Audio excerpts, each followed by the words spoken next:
Welcome to today's video where we will be talking about anger.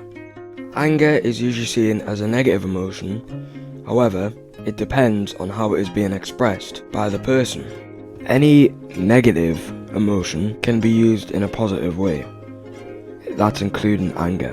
An example of using anger in a positive way would be doing a form of physical exercise. It helps because it not only requires you to give a lot of energy towards completing it, but it also gives you time to clear your thoughts as well. Another technique that you could use is to learn relaxation techniques like deep breathing and journaling.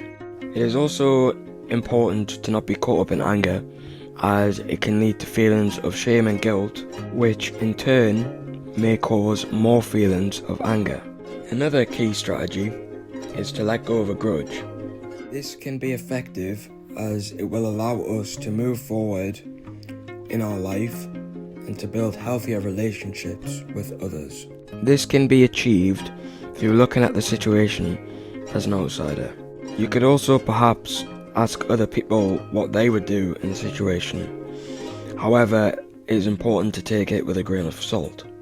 You could journal your thoughts down to search for a conclusion, because oftentimes when we are angry, we don't know exactly what we are angry about, and perhaps it could help us to take responsibility if we've done something wrong.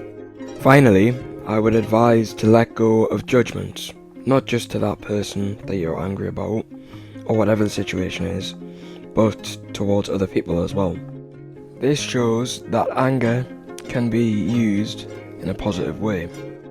I hope you have enjoyed today's video, and good luck on your journey.